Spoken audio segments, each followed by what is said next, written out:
speaking of cars and GPS and stuff, Ben, we were talking a little bit earlier about, like Lucid Air and stuff and kind of Tesla competitors, but are there actual rumors now about what is this about a Model 3 hatchback that we've been hearing? Yeah, and how is this not just a Model Y? Oh, that's beautiful.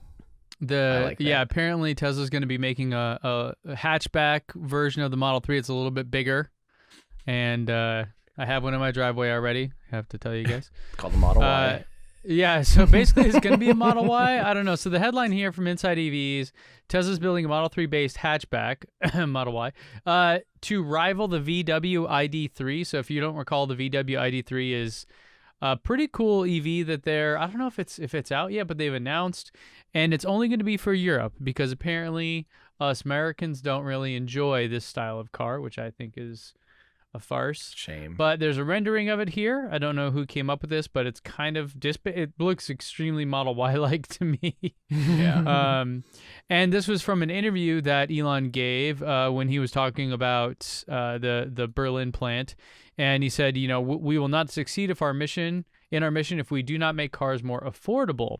The thing that bugs me the most about where we are right now is that our cars aren't affordable enough. We need to fix that. So. That's how there's going to be a hatchback? Yeah, I thought that was kind of a bit of a leap also.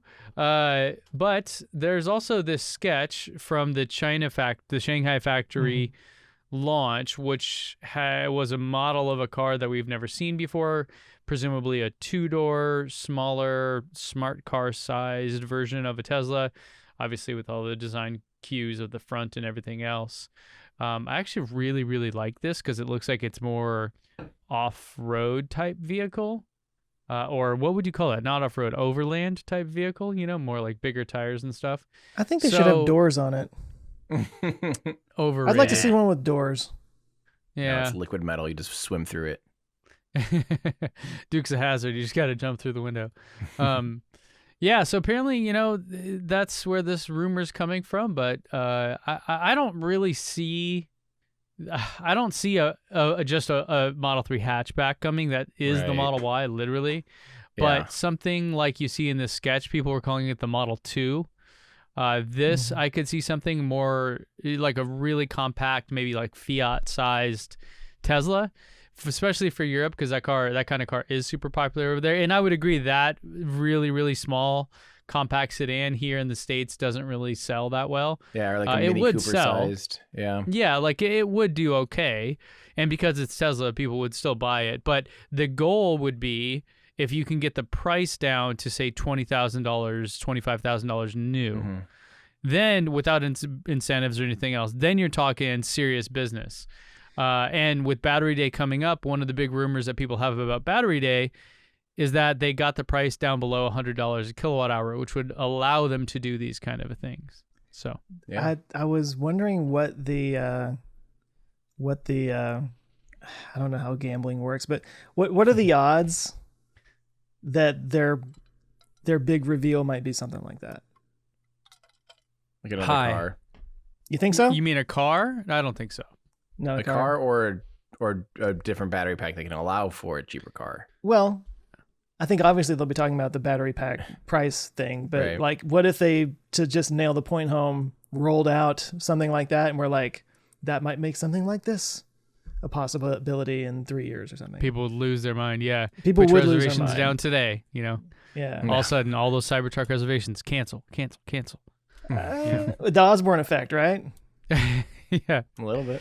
Ooh, yeah. shiny. They definitely have to be careful about revealing upcoming products. I think Tesla's learning, as much as they iterate and stuff, like they're prone to having people wait to buy, even though they could afford and are ready to purchase, that they're losing people just because they're waiting for the next thing, And I think that's why they don't tease upcoming products almost at all. That's why I'm still pretty confident this is the time that they should do a refresh on the S and X, because it's shrouded in some other thing. It's not anticipatory at all, so like the Roadster was like that, and that was the most epic party they've ever had, or that I've ever been to. And that's probably why all of us, I remember sat down at a dinner table with a bunch of other folks, and we were all guessing, well, what's going to be this? What's going to be the big thing? And then I think they kind of set themselves up for a bit of failure or disappointment at future events because we just always assume there's going to be some big hidden thing now. One more thing, yeah. But like, there's no reason for that to be true always, Right. Like at the Model Y unveiling, it was pretty boring, right? Yeah. I think Steve Jobs started that though. Yeah, Steve Jobs was the one that had his one more thing, and it was like the thing nobody saw coming and changed the world, Yeah, and there's a laptop sitting in that envelope that's just been there this whole time, or the iPod thing in his pocket that you didn't even notice. Yeah. Yeah, that kind of set the tone. I mean, I remember even doing presentations at work for clients and stuff. It was like it wasn't really like a codified thing, but it was definitely like if you can wow them with one more thing that they weren't expecting at the end, that's just like, what? Wow, seals the deal. And so that's just a part of presentations now. Oh, by the way, do you guys, I think I've shared this story. You know that I watched the Cybertruck unveil, or not the Cybertruck, obviously I was with you guys. Yeah, we know that. Semi. Yeah, the Tesla Semi. I watched that live, and I turned it off when all right, see you guys. And all of a sudden I had a friend texting me like, can you believe the new Roadster? How crazy is that? And I was like, what are you talking about? I was like already in bed and like totally turned off and turned it back on. I'm like, what? I had totally missed it. I was such a sucker. That was the best. I remember I was standing in the crowd there pretty close up front, and it was that Beastie Boys track that's just like, wow, Yeah. And the thing dropped and everyone was just like minds blown. And then it's funny because I did a video later concert. And everyone was like, don't you mean the Semi reveal? I was like, oh yeah. Like I didn't really film or do anything about the Semi. Like as soon as that happened, it was like, what truck? What are you talking about? At that point, the Semi was just the thing that the Roadster came out of. Yeah. Yes, that was the only thing anyone cared about at that moment. One thing I think they may do on Battery Day is actually unveil that these new batteries are already in the cars. I think that would be... Yeah, we talked about that one. Yeah. And I just put this out. I just put this out on Twitter yesterday because I finally, ran the query that I needed to run. Because I was always very skeptical, because Tesla came out when V3 charging and said 250 kilowatts for Model 3 at the time, and S and X could go to 200.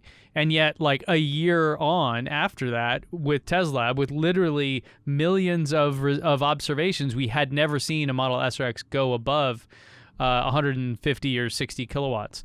But now we're seeing the S getting up to 251 and the Model Y just over 200. I still haven't seen a Model Y go above 200-ish in the real world, but this makes me think that some of those improvements may already be out there.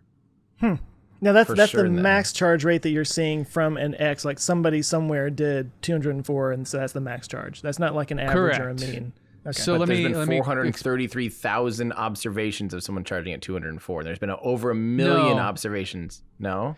Okay, yeah, let me explain the chart here and maybe some for people listening. So I have it's not really a chart. It's just kind of like a table of data. But what I have are rows here with every different Tesla model and the max observed charge rate that we have in Teslab. So at one point in time. At one point in time. What was the fastest speed we've ever seen? And see, prior to just very recent, the S and X were right around 160 or something, like 162, 163. So not even close to this. And I just went in because now they were saying, oh, they can do 250. And I'm just like, man, you said that before and it wasn't true. Tell me it's true. And so now I went in and Model 3, 254, S, 251, Y, 250. Those are all very, I would just say those are the same, right? A couple kilowatts, that could just be minor little things that make that difference. But then the X still only at 204, so full 50 kilowatts less. Now the number of observations is the next column here. This is how many times we've logged a charge for one of these vehicles. So we have, I forget, like something like 30,000 unique vehicles using Teslab right now. And so every time they charge, that's an observation. So in Model 3, we have over 2 million, basically what we call a trip. like a charging trip, like, you know, an actual session that you've done. $2 million for the Model 3 because there's a lot more of them. $1 million for the Model S. 70,000 for the Model Y, it's brand new, and 433,000 for the Model X. So that's just how many times we've logged charging sessions for each one of these models. It's not how many at that rate. Right. So that makes it almost seem like the S has been out there potentially with an upgraded battery pack, but the X maybe isn't quite ready for that yet or something. Yeah, and that's why I kind of posted that, because I put a call out there like, hey, has anyone with a brand new Model X done this and seen the results? I'm curious because, you know, very well could exist. We just haven't had it yet, and Model X is the one we have the fewest of. It's the least most popular Tesla that's out there. So, you know, that's where it's at. But I wouldn't be shocked if at Battery Day they come out and they say, hey, by the way, the new dry electrolyte whatever Maxwell thing is already in the new 3 and Model Y and S and whatever. You know, I would not be shocked at all, because it, you know, remember Battery Day was supposed to be months ago. Well, I forget exactly when, but it was May. Yeah. So like if you just think about the logistics of this, Tesla's MO, you know, Elon, they're aggressive, right? They come out and they punch you in the teeth. They're not hey, we're going to flirt with this idea. Like, no, we're going to come out and we're just going to do it full, you know, effort. Full stop. And so if they were planning on announcing this stuff in May, the behind, you know, backing up behind that had to have already been the production of these things, the tooling at the factories, like all the other bits so when they did come out, be like, yeah, and by the way, you know, it's already in production, or it'll be in production next month or something like that. So I wouldn't be shocked at all if they're like, hey, we've got all these new dope things and you're already driving on it. That makes sense. Yeah. When I also think that'd help if someone had just bought an S or an X this summer and they all of a sudden, if they would do a refresh, you know, like a facelift and an interior refresh. Yeah. At least if you just bought one, you're like, oh, at least I have like the underpinning that's the same. Mine doesn't look as good, but like at least it has the, you know, the newer technology. Like I feel like that helps some of that, like, crap. You're like, it's the same car, it just looks a little different. Yeah. Whereas like when you did Autopilot 1 to 2, major step change, non-retrofit, like that was, oh man, pissed. Yeah. You know, I know Marquez had that situation where they told him it was 2 and it was 1, you know, with his old Model S. And you're like, oh, that's a major bummer, you know, because changing that out is a $70,000 haircut. Like that's not it's not an easy day, you know. Yep. Hey guys, thanks so much for watching this clip from our show. If that's just not enough for you and you want to watch the full episode, you can go to olfpod.com/YT. And if you want more from us, you can consider becoming a Patreon member. You'll get early access to episodes. You can join our awesome community. You can actually watch us record live and get your name in the credits by going to olfpod.com/Patreon. So thanks everyone for watching. Check back every Friday for new clips here and new episodes on the main channel. Thanks, everybody.